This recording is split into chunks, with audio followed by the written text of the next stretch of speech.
I started dating my wife's younger sister 6 months after my wife told me to. I want to be clear about that from the beginning, because I know how it sounds. I know what people assume, and for a long time, I let them assume it, because I was too tired and too heartbroken to explain myself to people who'd already made up their minds. But I'm 63 years old now, and I've got nothing left to prove to anyone. So I'll tell you the whole thing. From the beginning, the way it actually happened. Her name was Sylvia, my ex-fiancée. We'd been together for 4 years, engaged for the last 18 months of that. I was 58 when we got engaged, which I know sounds late in life for all of that. But I'd been widowed at 49. My first wife, Carol, passed from ovarian cancer, and I spent the better part of a decade just putting one foot in front of the other. Working, keeping the house, visiting my daughter on weekends when she'd have me. I wasn't looking for anyone. Sylvia found me, really, at a community fundraiser for the local bushfire brigade. She was 52, recently divorced, sharp as a tack, and she laughed at something I said that wasn't even particularly funny. That was it. That was all it took.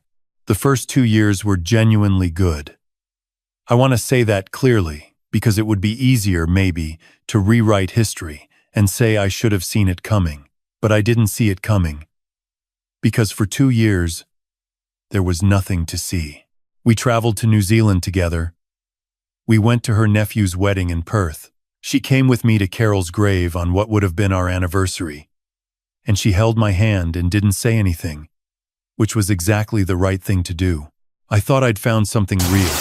Then things shifted. Gradually at first. The way these things always are. You don't notice the current pulling you sideways until you're already well off course. She started going out more. Thursday nights with friends from her old workplace. Friday evenings at a wine bar in the city. Sometimes she wouldn't get home until well after midnight. And when I'd ask how her night was, she'd give me these vague, distracted answers. Fine. Good. Nothing interesting. I'm tired, let's just go to sleep.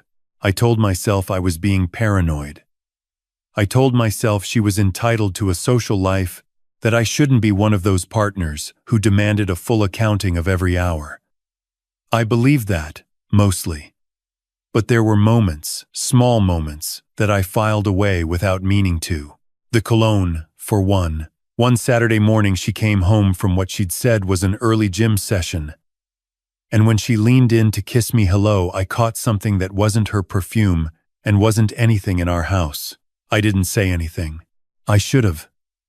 I just filed it away. Now, Sylvia had a younger sister, Harriet. Harriet was 47. Quiet in the way that some people are quiet, not shy, just thoughtful. The kind of person who listens properly before they speak. She lived about 40 minutes away, and she'd come to Sunday dinners at Sylvia's parents' place every few weeks. I liked her from the start, but it was an uncomplicated liking. She was my future sister-in-law. We'd talk about books, occasionally about gardening. She had an enormous vegetable garden she was very serious about, and sometimes about nothing much at all. She was easy to be around. That was the full extent of it. One Sunday in autumn, Sylvia's parents had us all over for a roast. It was a good evening, the kind that feels ordinary while it's happening and only feels precious in retrospect. After dinner, Harriet offered to help clean up and then headed home early.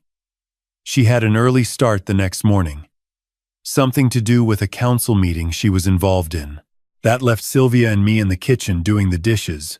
Her parents settled in the lounge watching something on television. I was rinsing. Sylvia was scraping plates. And then, out of nowhere, she said, "You know what I was thinking the other day?" I said, "What?" She said, "You and Harriet are actually quite similar." I didn't know where she was going with it. I said, "I suppose we both like a quiet life." And she said, and I remember this precisely because I played it back in my head about 1,000 times afterward, she said, "Honestly, you'd probably suit each other better than we do. You're both so settled. So, I don't know. Unadventurous. No offense. I turned the tap off. I said, "What does that mean?" She laughed. The way people laugh when they've said something they meant but don't want to be held accountable for. I'm just saying, you're similar people. Take it as a compliment. It didn't sound like a compliment. She shrugged and kept scraping. Don't read into everything, Warren. It was just an observation. Warren is me, by the way. Warren Caldecott. I should have introduced myself earlier. I'm telling this story the way it comes to me. Not necessarily in the right order. I didn't sleep well that night. I lay there, going over the conversation, turning it over, looking at it from different angles. And what kept coming back to me wasn't the comment about Harriet. It was the word unadventurous. The way she'd said it like it explained something.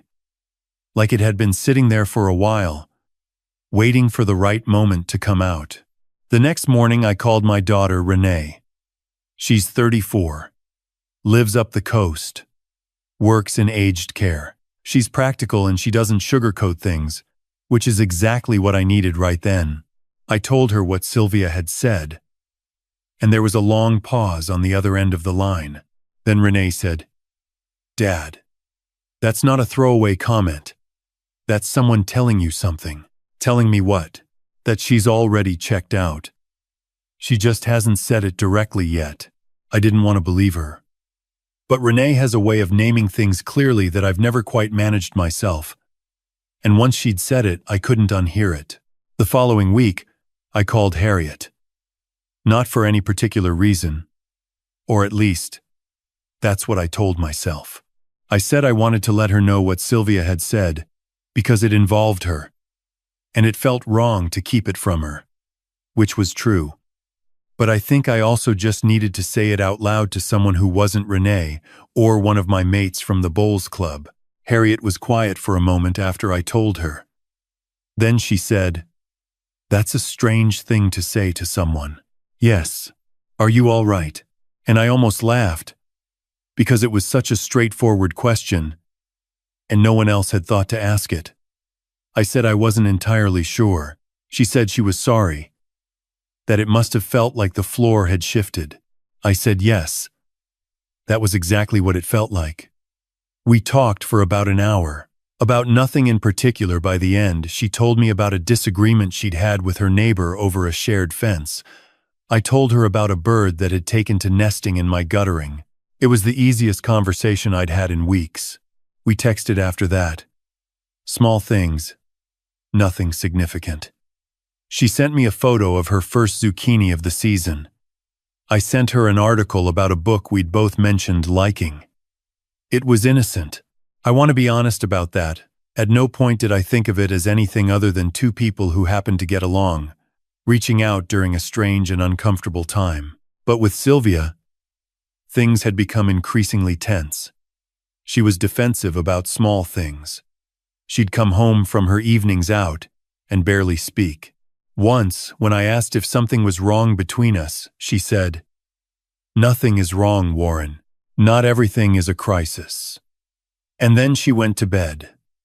I was left sitting at the kitchen table with a cup of tea that had gone cold, feeling like I was slowly becoming invisible inside my own relationship. About 3 weeks after that kitchen conversation at her parents' place, I raised it again. I said I thought we needed to talk properly, not about Harriet, but about us. About what she'd meant when she'd said I was unadventurous. About whether she was happy. She sat down at the table and looked at me with this expression I hadn't seen before. Tired, almost. Like she'd been carrying something heavy and was about to set it down. She said, "I care about you, Warren. I genuinely do. But I think I've been settling for comfortable instead of choosing what I actually want. And I don't think that's fair to either of us." I said, "Is there someone else?" She didn't answer immediately, which was its own kind of answer. She said, "I met someone a few months ago. It's not It didn't start as anything serious. I asked how long. She said about 4 months. 4 months. So while I was at her parents' place, being told I was boring, while I was rinsing plates and trying to figure out what I'd done wrong. 4 months. I didn't shout. I'm not a shouting person.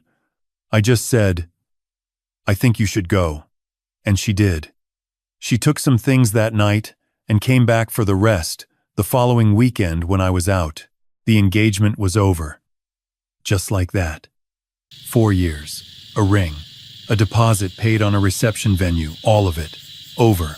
I called Harriet that night. Mostly because I didn't know who else to call. Renee I'd spoken to earlier. My mate Colin from the bowls club is a good bloke, but not equipped for that kind of conversation. Harriet picked up on the second ring, and when I told her what had happened, she didn't say anything for a long moment. Then she said, I'm so sorry, Warren. That's a terrible thing to go through. We talked until nearly midnight. At one point she said she was going to make a cup of tea, and I said I'd do the same. And we both went off and came back and kept talking.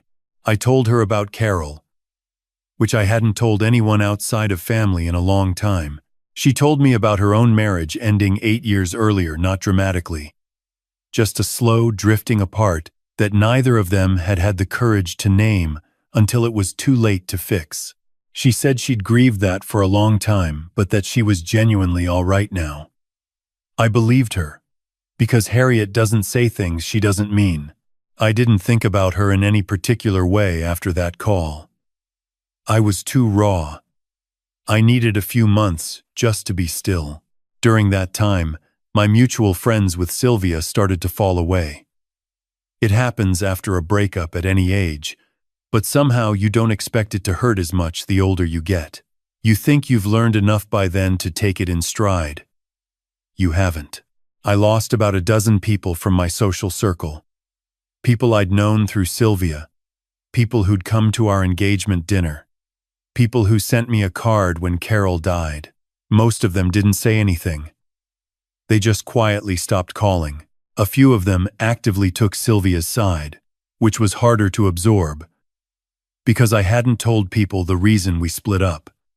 I hadn't said a word about what she'd told me, and still they chose her. My daughter told me to let them go. She said anyone who walks away from you without asking for your side of the story wasn't really your friend. She's right, of course. It still stings. About 4 months after the split, Harriet and I started talking more regularly. It happened naturally. There was no moment where we sat down and decided to be friends. She'd text me when she saw something she thought I'd find interesting. I'd call her on Sunday afternoons when I had nothing particular to do. One week she asked if I wanted to come out and help her build a raised garden bed, and I did. And we spent a Saturday afternoon in the garden and then had an early dinner at a pub nearby, and it was the best day I'd had in months. I wasn't naive about what I was feeling. I knew what it was. I also knew how it would look, and I thought about that a great deal. The last thing I wanted was to be that man. The man who left his fiancée for her sister, or whose grief made him leap sideways into something convenient. I didn't want Harriet to be a rebound or a footnote or a way of settling old scores. She deserved better than that. And so did I. So I took it slowly, carefully. We had a few more days like that Saturday, walking along the foreshore near her place, a drive out to the ranges, once a proper dinner in the city that we both dressed up a little for and pretended wasn't a date, while both knowing it was. One evening in the car park afterward, she said, I want to be straightforward with you, because I think you're the kind of person who deserves straightforwardness. I like spending time with you. I'm not in a hurry, and I'm not asking for anything. But I want you to know, I said, I like spending time with you too. And I think you know that. She nodded. She said, then let's just keep doing what we're doing. That was about 6 months after Sylvia and I split up. We didn't tell anyone for another 2 months. We weren't hiding it exactly, we just weren't ready to hand it over to other people's opinions yet. When something is quiet and new and good, you want to protect it for a while. When we did tell people, the reactions were about what you'd expect. Renee was unsurprised and clearly relieved. Colin said, "Fair enough, mate," and moved on immediately, which is one of the reasons I've been friends with him for 20 years. A few of my former mutual acquaintances sent pointed messages that I didn't reply to. Harriet's parents, Sylvia's parents, were the harder part. They'd been kind to me over 4 years, and I genuinely liked them. Her father, in particular, I'd had good conversations with. Harriet arranged a dinner at their home, just the 4 of us, and told them directly. Her mother was visibly shocked. Her father was quiet for a long time. What made it harder was that Sylvia was there. Not at the dinner, she wasn't invited, and wouldn't have come anyway, but her presence was in the room the way an absence can be. Her mother kept saying things like, "I just need to understand how this happened, and your sister is going to be devastated." Harriet, to her enormous credit, stayed calm. She said, "Mum," Sylvia ended her engagement. She met someone else while she was still with Warren. What happened after that is separate. Her mother didn't like that. She said Harriet had always had a thing for Sylvia's partners, which was clearly untrue and clearly designed to wound. Harriet didn't rise to it. She said, "That's not fair and you know it." And then she looked at her father and said, "I'm happy. For the first time in a long time, I'm genuinely happy. I'd like you to be pleased about that." Her father said after a long pause, "Give us some time," which was fair enough. Sylvia, when she eventually found out, did not take it well. She called Harriet and said things I won't repeat here. She called some of our old mutual friends and told them her version of events, which painted Harriet as a schemer and me as someone who'd been sniffing around her sister for years. Neither of which was true. But by then I'd stopped being surprised by what people do when they're embarrassed or cornered. What happened next was harder for Harriet than for me. And I want to be honest about that. Sylvia cut her off, completely refused to attend any family gathering that Harriet would be at, pressured her parents to take sides. For a while, her parents did. They stopped inviting Harriet to things. They sent her a message that essentially said they needed to protect their relationship with Sylvia, and that Harriet had made choices that complicated the family, and that they hoped she understood. Harriet, when she told me about that message, didn't cry. She sat very still for a moment, and then she said, "I've been the easy one my whole life, the one who doesn't cause problems, who smooths things over, who makes herself small so everyone else can be comfortable. I don't want to do that anymore." I didn't say anything. I just held her hand. Over the following months, something shifted with her parents. I think the absence of Harriet from their lives, her actual, physical absence at dinners, at Christmas, at her father's birthday, made them reckon with what they'd done. Her father called her first. He said he'd been wrong to let things play out the way they had, that he was proud of her for knowing her own mind. Her mother took longer, but she came around too, eventually.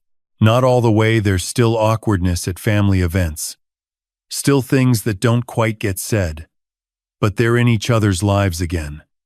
I count that as something. Harriet and I have been together for just over 3 years now. We live in my house. She moved in after about 14 months, which felt exactly right, not rushed. She's turned the back garden into something remarkable. I've taken to reading on the back porch in the afternoons while she's out there doing whatever she's doing, and sometimes I look up and she's just standing in the garden with her hands on her hips, assessing something, completely absorbed. And I think, yes, this is it. This is what it's supposed to feel like. We had a quiet celebration for my 63rd birthday last month. Renee came up with her partner and their little one, Colin, and his wife. A couple of Harriet's friends who've become my friends too. We sat on the back veranda and ate too much and laughed about nothing and watched the sun go down. And at one point, Harriet leaned over and said quietly, "You all right?" And I said, "More than all right." And she nodded, satisfied, and went back to her conversation. I think about Sylvia sometimes. Not with bitterness that surprised me. Actually, how quickly the bitterness dissolved. I think she was unhappy in ways she didn't know how to name, and rather than deal with that, honestly, she made choices that hurt people, including herself. The man she left me for, I heard from Colin that it ended within a year. Whether that's true, I can't say for certain. It's not something I've lost sleep over. What I do think about, sometimes, is what would have happened if she hadn't said what she said that night in her parents' kitchen. If she'd kept her discontent to herself, stayed in the relationship, kept going through the motions, would I have worked it out eventually? Probably. But I might have spent another year or two hoping the thing that wasn't working would somehow fix itself. Instead, one careless, unkind sentence sent me in a direction I wouldn't have found otherwise. There's something almost absurd about that, which is why I can talk about it without too much pain now. If you're older, and you're reading this, and you've been through something that looked from the outside like disaster, a relationship ending, a friendship dissolving, a family choosing sides, I want to tell you something I wish someone had told me at 58. When I was standing at Carol's grave wondering if the second chapter of my life was going to amount to anything. Quiet is not the same as boring. Steady is not the same as stagnant. The people who find your peace threatening are usually people who haven't found their own yet. Don't let someone else's restlessness convince you that there's something wrong with knowing who you are and what you want. That clarity is not a limitation. It is the whole point. And if you're 63 and you've got a woman out in your back garden arguing with a tomato plant about something, and the smell of dinner coming from the kitchen, and your daughter's kid running around in the lounge, well, some of us get to build it twice. That's not nothing. That's everything. I've thought about this a lot over the past 3 years. And the thing I keep coming back to is how much damage one careless sentence can do. And strangely, how much good. Sylvia didn't set out to change my life for the better. She said what she said because something inside her had already left the relationship, and she was looking for an exit she didn't have to own. I understand that now. People who haven't been honest with themselves tend to leak that dishonesty sideways through a throwaway comment, a shrug, a laugh that's just slightly too quick. She called me unadventurous like it was a casual observation. But what she was really saying was, I've already decided, and I want you to know it without me having to say it plainly. That's not courage. That's the opposite of it. And here's what I've learned about courage. At 63, having buried a wife and ended an engagement and started again from scratch, it isn't dramatic. It doesn't announce itself. Courage, in the ordinary run of a life, is mostly just the willingness to be honest when honesty is inconvenient. To say the hard thing directly, instead of letting it seep out sideways and hurt people more than a clean break ever would. Sylvia didn't have that. And the wreckage of it, the 4 months of deception, the friends who took sides, Harriet's parents choosing the easier daughter over the truthful one, all of it flowed directly from that one failure of honesty. Harriet has it, though, that willingness. When she told me she liked spending time with me, she said it plainly, without dressing it up or hedging. When she told her parents she was happy and wanted them to be pleased about it, she said it looking them in the eye. When her mother said something cruel and untrue, she didn't collapse and she didn't retaliate. She just said, quietly, "That's not fair, and you know it," and left it there. I've watched her do that kind of thing more times than I can count. And every time it reminds me that intelligence isn't only about what you know.